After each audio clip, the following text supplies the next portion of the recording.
Board students, myself Deepika Shahi, और मैं आपको बताने वाली हूँ कि आप अभी तक अगर कुछ भी नहीं पढ़े हो तो अब आपको क्या करना चाहिए बोर्ड के लिए, अगर आपने बिल्कुल भी प्रिपेयर नहीं किया। ये वीडियो 10th और 12th दोनों के लिए बेनिफिशियल है। कोई भी और किसी भी बोर्ड के स्टूडेंट्स इसे फॉलो कर सकते हैं। ओके, सो मैं आपको सबसे पहले तो ये कंफर्म बता दूं कि लास्ट टाइम में भी पढ़ के 80 to 85% मार्क्स इजीली लाया जा सकता है। तक अगर कुछ भी नहीं पढ़े हो फिर भी ला सकते हो। सो आप पूरे खुद पे कॉन्फिडेंस रखना ज़रूरी है, खुद पे बिलीव करो। और इस लास्ट टाइम में लास्ट के 2-3 महीने बच रहे हैं, तो मैं जो स्ट्रेटजी बता रही हूँ उसे पूरे दिल से फॉलो करो। आपका कंफर्म 80 to 85% आएगा और कोई नहीं रोक सकता 80 to 85% लाने से। तो लेट्स बिगिन। फर्स्ट पॉइंट ये है कि रिवीजन, यानी कि अगर अभी तक कुछ भी नहीं पढ़ा है तो ऑब्वियस सी बात है कि आपके पास अब समय नहीं है कि आप एक एक चैप्टर्स को अच्छे से पढ़ो। तो बस जो भी पढ़ा है उसे रिवाइज करो, एंड जो नहीं पढ़ा है उसके समरी देखो, क्योंकि हिंदी इंग्लिश में समरी देखने से क्वेश्चंस बन जाते हैं। मैंने समरी के लिए और भी प्रीवियस वीडियोस बता चुके हैं कि कैसे आप समरी से हिंदी इंग्लिश में 90 अबव मार्क्स ला सकते हो।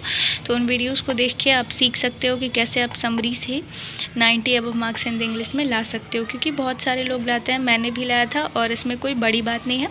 बस आप प्रीवियस वीडियोस को देखो कि कैसे आपको समरी से हिंदी इंग्लिश प्रिपेयर कर लेना है। और बाकी आप जो मेन सब्जेक्ट्स हैं उन्हें बिल्कुल नहीं भी पढ़ते होगे तो भी उन्हें कुछ ना कुछ तो पढ़ ही लेते होगे, जस्ट बिकॉज हम मेन सब्जेक्ट्स को ज़्यादा इंपॉर्टेंस देते हैं। तो जो पढ़ा है उन्हें रिवीजन करो, नहीं पढ़ा तो कोई नहीं, समरी देखो। समरी के लिए बहुत सारे आपको वीडियोज़ मिल जाएंगे, आपके खुद टीचर्स भी पढ़ाते होंगे कि लास्ट टाइम में कैसे आपको समरी से प्रिपेयर करना है। समरी से भी इंसान प्रिपेयर कर सकता है, स्पेशली बोर्ड एग्ज़ाम जो कि कम्पिटिटिव एग्जामिनेशन से इजी होता है, इसमें समरी से आप मार्क्स ला सकते हो।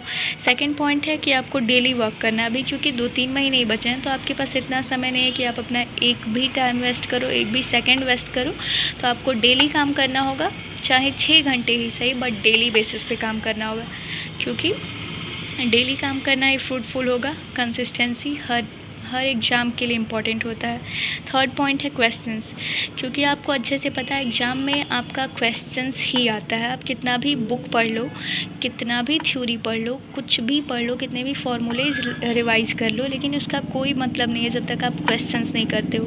क्योंकि एग्जामिनेशंस में कोई भी एग्जामिनर आपसे क्वेश्चन ही पूछता है और आपको क्वेश्चंस का ही आंसर देना होता है, उसी में आपको मार्क्स लाना होता है। तो आपको सिर्फ इस टाइम पे क्वेश्चंस पे फोकस करना है कि कैसे मैं ज़्यादा से ज़्यादा क्वेश्चंस लगाऊं, डेली बेसिस पे क्वेश्चंस लगाऊं। तो बस क्वेश्चंस लगाने पे फोकस करना है, कितना ज़्यादा से ज़्यादा, और हर एक सब्जेक्ट में क्वेश्चन लगा सकता हूँ वैसे करके आप डेली बेसिस पे क्वेश्चन भी लगाओ, क्योंकि क्वेश्चन ही एग्ज़ाम में पूछता है।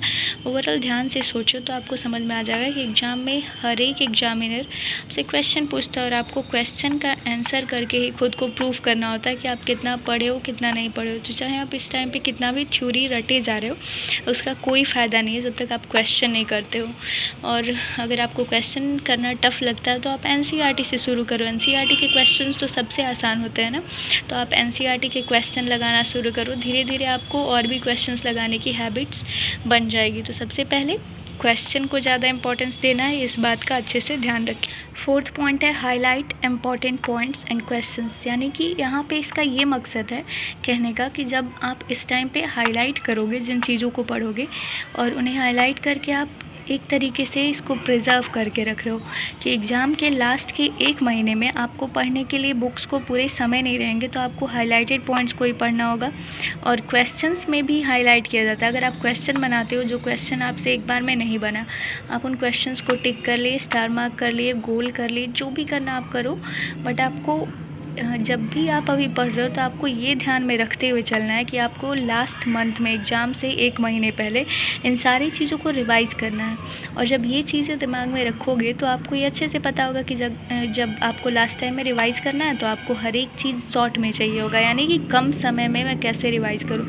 लास्ट के 1 महीने में 5 सब्जेक्ट को रिवाइज़ करना कॉम्प्लिकेटेड प्रूव हो सकता है, लेकिन अगर आप पहले से पढ़े हो, उन पॉइंट्स को हाईलाइट किए हो, क्वेश्चंस किए हो, तब वो कॉम्प्लिकेटेड नहीं हो सकता है। क्योंकि आप सिर्फ लास्ट महीने में अगर हाईलाइटेड पॉइंट हर एक चैप्टर से पढ़ते हो तो हाईलाइटेड पॉइंट्स आपको अच्छे मार्क्स भी एग्ज़ाम में ला कर देगा, क्योंकि आपने सिर्फ इम्पॉर्टेंट पॉइंट्स को हाईलाइट किया है और लास्ट टाइम में आपके पास हाईलाइटेड पॉइंट अगर पढ़ते हो तो आपका बहुत कम समय भी लगेगा और आप आसानी से हर एक चीज़ों को कर भी लोगे।